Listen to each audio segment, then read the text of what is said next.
happy Tuesday morning. Today is the big day of a vote in the House of Representatives on the discharge petition to release the Epstein files. And right now, so it's 9 a.m.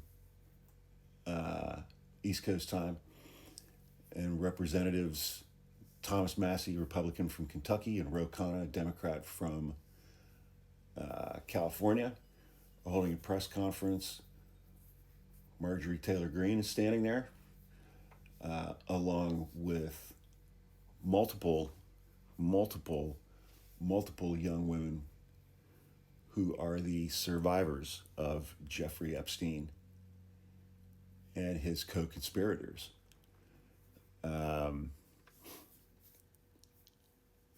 They are there.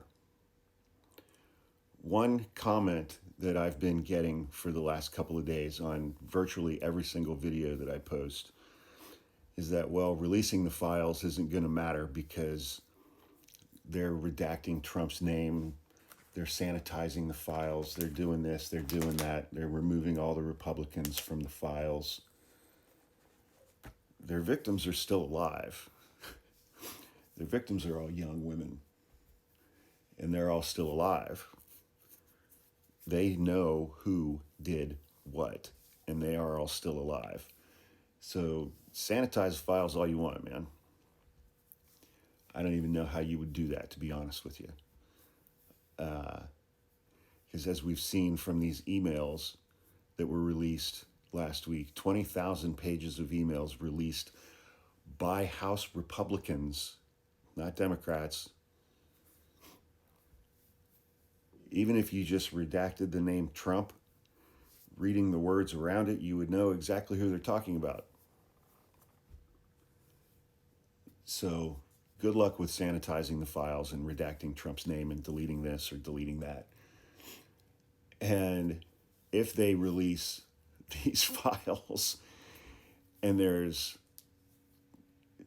30%, let's say, of the files that are redacted or text is deleted or blacked out, it's going to be obvious that that occurred just from physically looking at the actual pages of the documents, which will simply raise more questions for our incompetent mainstream media to maybe, hopefully, kinda, someday follow up on.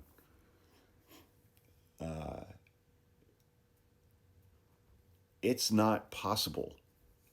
It is not physically possible to erase Donald Trump from Jeffrey Epstein's life and criminal activities.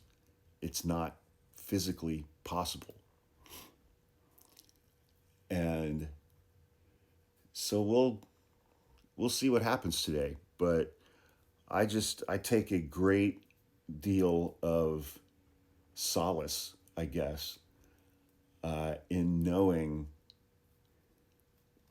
that Donald Trump is freaking out harder about this now than I think he ever has. He is coming undone. He is unraveling. He is a rabid, fat raccoon trapped in a corner. And he's lashing out, and he is spinning out. And if he weren't so fucking dangerous, this would be just pure entertainment. But he is, and so it's kind of not. And I saw, okay, so I guess it was Sunday night or Monday morning, Donald Trump put out a statement. And then yesterday he said in the Oval Office that Republicans should vote in favor of this bill. And even the hardest of hardcore MAGA members of the House of Representatives, I saw a tweet yesterday from a New York Times reporter named Annie Carney. And she'd gotten a text message from a guy named Troy Nehls, who is as MAGA as you get, a Republican member of the House from Texas. And he texted her to tell her that he was going to be voting in favor of the discharge petition. And she said that, based on her reporting and her contacts and conversations and text messages, that she expects the vote in the House to be unanimous in favor of releasing the Epstein files. Unanimous. There's one vacant seat because of a Democrat who passed away in office in Texas, and Greg Abbott has refused to hold a special election for that for 10 months.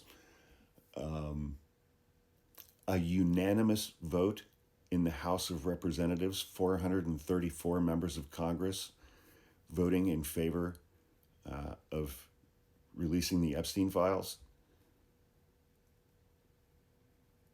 That would be an earthquake. That would be catastrophic for Donald Trump, because it's not physically possible to remove Donald Trump from Jeffrey Epstein's life and activities. And then the bill will go to the Senate.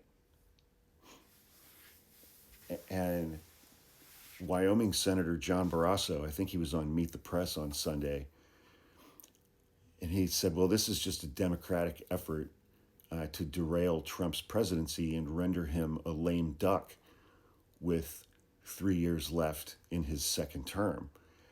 Completely not realizing and completely not understanding. And he's not a stupid man, but he completely did not grasp that by saying that, he was implicitly admitting that there are materials in the Jeffrey Epstein files relative to Donald Trump that would render Donald Trump a lame duck for 3 years.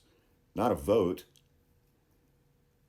He admitted that there are things in the files themselves. There is evidence against Donald Trump, and that evidence would render the remaining 3 years of his presidency a lame duck presidency.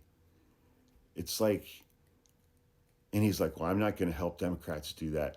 Again, demonstrating that they could give two shits about the victims, survivors.